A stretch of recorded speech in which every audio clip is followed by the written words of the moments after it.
2025년 10월 30일 밤이었습니다. 서울 강남 삼성동의 한 치킨집. 창가 자리에 세 남자가 앉아 있습니다. 삼성전자 회장 이재용, 현대자동차 그룹 회장 정의선, 그리고 가죽 재킷을 입은 한 남자. 세 사람은 치킨을 뜯으며 세상에서 가장 중요한 이야기를 나눕니다. 이 가죽 재킷의 남자. 그는 시가총액 5조 달러 기업의 CEO입니다. 그리고 그날 무대에서 이렇게 말했습니다. 한국 PC방 없이는 오늘의 엔비디아도 없습니다. 이 한마디에 어떤 이야기가 담겨 있는지 지금부터 시작합니다. 오늘은 엔비디아 창업자 젠슨 황의 이야기입니다. 이 영상이 끝나면 알게 됩니다. 소년원 화장실을 닦던 아이가 어떻게 살아남았는지, 숙제 한 장으로 2살 연상 여자친구를 만든 방법, 데니스 식당에서 냅킨 한 장으로 세상을 바꾼 창업 이야기, 그리고 한국의 PC방이 엔비디아를 어떻게 구했는지 지금 시작합니다. 1963년 대만 남부의 작은 항구 도시 타이난, 황넌슌이라는 아이가 태어납니다. 훗날 세계가 젠슨 황이라 부를 그 아이입니다. 1973년 젠슨이 9살이 됐을 때였습니다. 태국에서 쿠데타가 일어났습니다. 주변 국가의 불안으로 부모님은 재산 거의 전부를 팔아서 두 형제를 보호자 없이 미국행 비행기에 태웠습니다.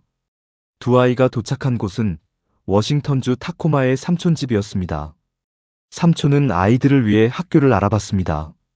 켄터키주 오네이다 침례 학원. 삼촌은 명문 기숙학교라고 믿었습니다. 그런데 가보니 전혀 달랐습니다. 그 학교는 문제 청소년들을 교화하는 시설이었습니다. 학생 전원이 담배를 피웠습니다. 그리고 캠퍼스에서 가장 어린 학생이 9살짜리 젠슨이었습니다. 첫날 밤, 젠슨의 룸메이트가 셔츠를 걷어 올렸습니다. 몸 곳곳에 칼에 찔린 흉터들을 자랑스럽게 보여줬습니다. 9살 아이의 첫날 밤이었습니다. 다음 날 아침, 젠슨에게 임무가 주어졌습니다. 남학생 100명이 쓰는 화장실을 매일 청소하는 것이었습니다. 형은 학교 담배밭에서 일해야 했습니다. 젠슨은 나중에 그곳을 이렇게 표현했습니다. 거의 교도소 같았습니다. 그런데 이 시절에 잊을 수 없는 이야기가 하나 있습니다. 학교 근처에 오래된 흔들다리가 있었습니다. 강 위로 높이 매달린 판자가 군데군데 빠진 낡은 밧줄 다리였습니다. 동네 아이들은 젠슨이 건널 때마다 밧줄을 잡고 세게 흔들었습니다. 그 장면을 목격한 친구가 이렇게 말했습니다. 어쩐 일인지 그건 그에게 전혀 영향을 미치지 않았습니다. 그냥 털어버리고 앞으로 걸어갔습니다. 그리고 그 해가 끝날 무렵 다리를 흔들던 아이들이 오히려 젠슨을 따라다니고 있었습니다. 그 17살 룸메이트 이야기도 빼놓을 수 없습니다. 그는 글을 전혀 읽지 못했습니다. 젠슨은 그에게 읽는 법을 가르쳐줬습니다. 대가로 받은 건 벤치프레스 하는 법이었습니다.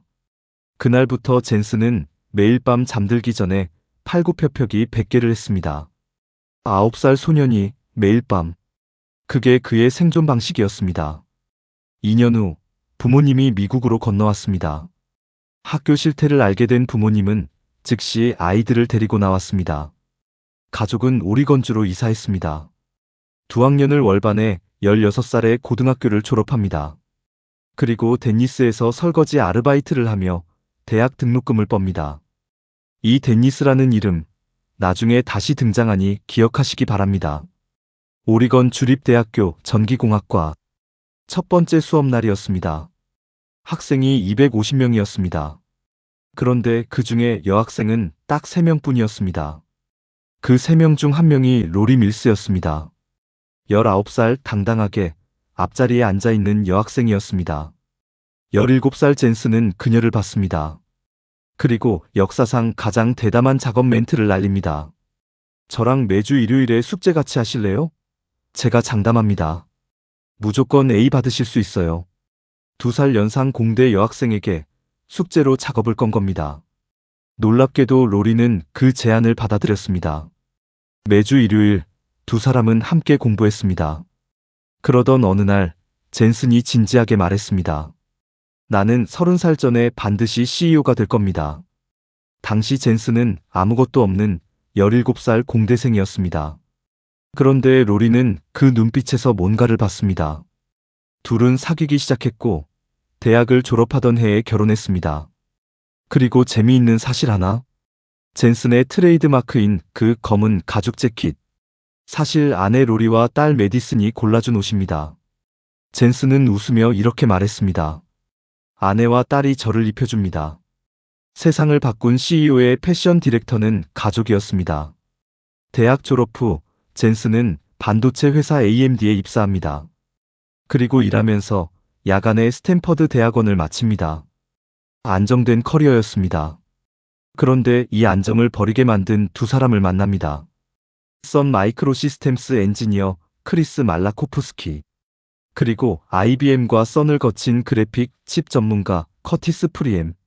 세 사람은 함께 일하다가 같은 확신을 갖게 됩니다. PC에 3D 그래픽을 전담하는 칩이 없다.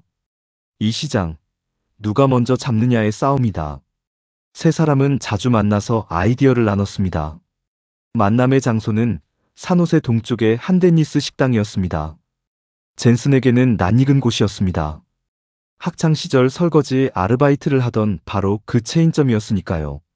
훗날 젠슨은 이렇게 말했습니다. 저는 데니스를 정말 좋아했습니다. 제가 처음 다닌 회사나 마찬가지였습니다. 그런데 창업을 결정하는 과정에서 재미있는 일이 있었습니다. 아내 로리는 젠슨에게 조건을 걸었습니다. 크리스가 먼저 회사를 그만두지 않으면 당신도 그만두면 안 돼요. 크리스의 아내도 똑같이 말했습니다. 젠슨이 먼저 그만두지 않으면 당신도 그만두면 안 돼요. 두 아내가 서로를 보험 삼은 겁니다. 이 교착 상태를 깬 건 세 번째 공동 창업자 커티스 프리엠이었습니다. 그가 먼저 회사에 사직서를 냈습니다. 그러자 젠슨과 크리스도 연달아 사직서를 냈습니다. 1993년 2월 17일, 젠슨의 30번째 생일이었습니다. 로리에게 했던 그 약속을 지키는 날이기도 했습니다. 세 사람은 그 데니스 부스에 앉아 창업을 정식으로 합의했습니다. 초기 자본금은 단 $40,000였습니다. 세 명이 모은 전 재산 수준이었습니다. 회사 이름을 정해야 했습니다. 처음에는 앰비전이라는 이름을 생각했습니다. 그런데 이미 화장지 회사 이름이 앰비전이었습니다. 결국 라틴어로 부러움을 뜻하는 인비디아에서 이름을 따왔습니다. MV는 넥스트 버전, 즉 다음 버전이라는 의미를 담았습니다. 그렇게 탄생한 이름이 엔비디아였습니다. 세 사람은 프리엠의 집에서 일을 시작했습니다. 그리고 얼마 지나지 않아 실리콘밸리의 전설적인 투자사 시콘코아 캐피털을 찾아갔습니다. 투자자들의 반응은 싸늘했습니다. 그래픽 칩 회사가 벌써 90개입니다. 당신들이 이길 수 있다고 생각합니까? 젠슨은 훗날 이렇게 말했습니다. 성공 확률이 거의 제로였습니다. 저도 내 회사에 투자하지 않았을 겁니다. 그런데 시콘코아 캐피털은 투자를 결정했습니다. $20,000,000였습니다. 데니스 냅킨 위의 꿈이 드디어 현실이 됐습니다. 그런데 그 데니스 부스에는 지금 무엇이 있을까요? 2023년 데니스 CEO가 젠슨에게 연락을 해왔습니다. 그 부스에 플라크를 달았습니다. 플라크에 적힌 문구가 이겁니다. 조 단위 기업을 탄생시킨 부스. 첫 번째 위기, 일본에서 무릎을 꿇다. 1995년 첫 번째 칩 MV1이 출시됩니다. 그런데 업계 표준과 호환이 전혀 안 됐습니다. 완전한 실패였습니다. 이어서 일본 게임 회사 세가와 $700만 규모의 계약을 맺습니다. 팀 전체가 밤낮 없이 매달렸습니다. 그런데 개발하면서 젠슨은 냉정하게 판단했습니다. 이 방향으로 가면 열등한 기술로 시장에서 뒤처집니다. 그렇다고 계약을 못 끝내도 돈이 없어서 망합니다. 어느 쪽으로 가도 끝이었습니다. 젠슨은 직접 일본으로 날아갔습니다. 세가 CEO 앞에 앉아 솔직하게 말했습니다. 제품이 제대로 작동하지 않습니다. 계약을 취소해야 합니다. 그러면서 이어서 말했습니다. 하지만 잔금 $500만 주지 않으면 우리 회사는 문을 닫습니다. 어이없는 요청이었습니다. 제품도 못 만들었으면서 돈을 달라는 겁니다. 그런데 세가 CEO는 젠슨의 솔직함에 감동을 받았습니다. 잔금을 엔비디아에 대한 투자금으로 바꿔줬습니다. 그 돈으로 젠슨은 먼저 해야 할 일이 있었습니다. 직원의 60%를 해고하는 일이었습니다.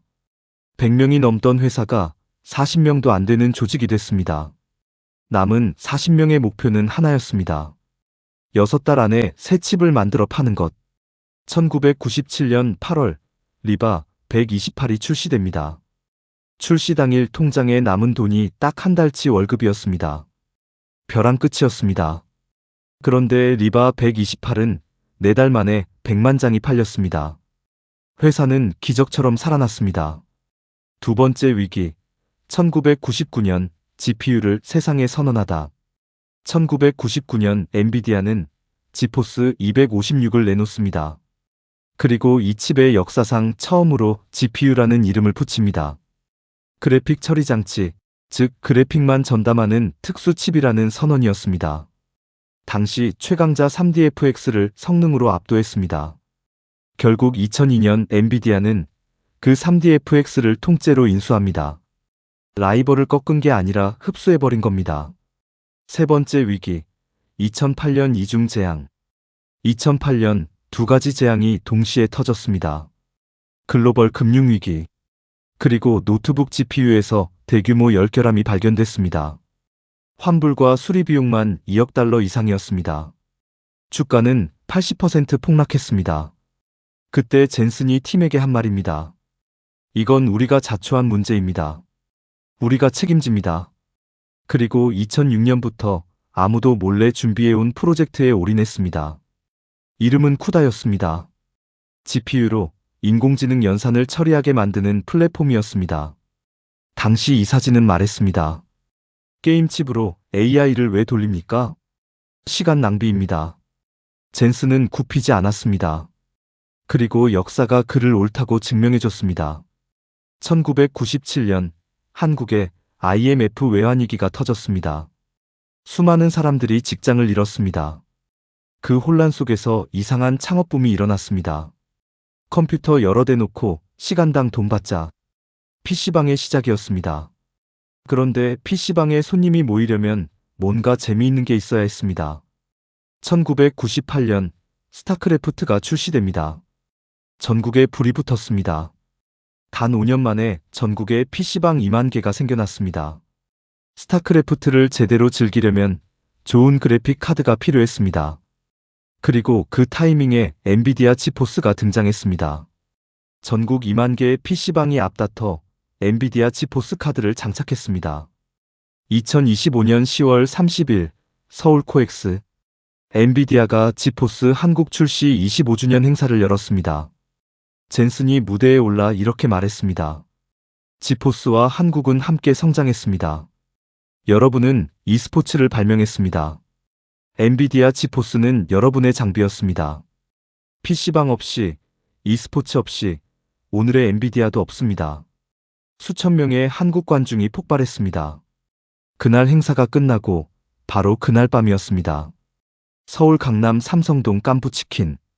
젠슨 황, 이재용 삼성전자 회장, 정의선 현대차그룹 회장.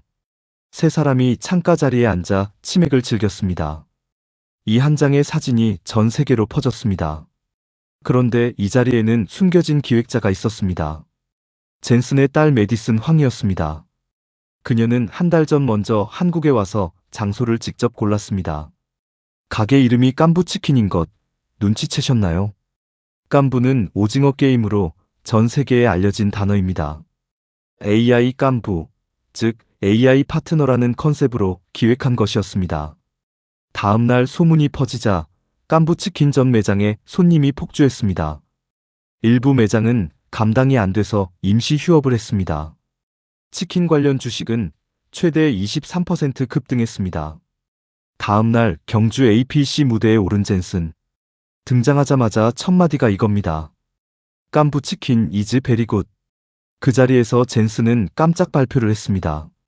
삼성, SK그룹, 현대차, 네이버에 엔비디아 GPU 26만 장을 공급하겠다고. 한국 역사상 최대 규모의 AI 인프라 투자였습니다. 2022년 11월 챗GPT가 세상에 나왔습니다. 2달 만에 사용자 1억 명이었습니다.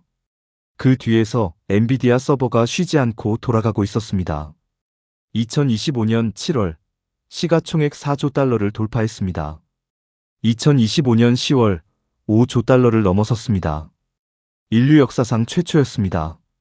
그런데 그해 1월 하루 만에 6천억 달러가 증발하는 사건이 터졌습니다. 중국 AI 딥시크가 단 600만 달러로 만든 AI 모델을 공개한 겁니다. 그날 하루 엔비디아 주가가 17% 폭락했습니다. 단일 기업 역사상 하루 최대 손실이었습니다. 전 세계 언론이 외쳤습니다. 엔비디아 시대가 끝났다. 하지만 한 달 후 주가는 완전히 회복됐습니다. AI가 더 싸지고 쉬워질수록 더 많은 사람이 쓰고 더 많은 GPU가 필요하다는 걸 시장이 다시 깨달은 겁니다. 2026년 4월 현재 젠슨 황의 자산은 1,800억 달러가 넘습니다. 세계 7번째 부자입니다. 그럼에도 그는 여전히 매주 7일을 출근합니다. 이유를 묻자 이렇게 말했습니다. 저는 항상 불안합니다. 회사가 망할까봐 두려워서 주말도 공휴일도 없이 일합니다. 5조 달러 기업의 CEO가 여전히 변기를 닦던 그 소년처럼 하루하루를 버텨내고 있습니다. 2019년 젠슨은 오네이다 침례 학원에 200만 달러를 기부했습니다. 매일 화장실을 닦고 칼 위협을 받던 그 학교에 건물을 지었습니다. 건물 이름은 젠슨 황홀. 그럼 오늘 이야기에서 가져갈 인사이트입니다. 첫 번째입니다. 가장 힘든 시절이 가장 강한 사람을 만듭니다.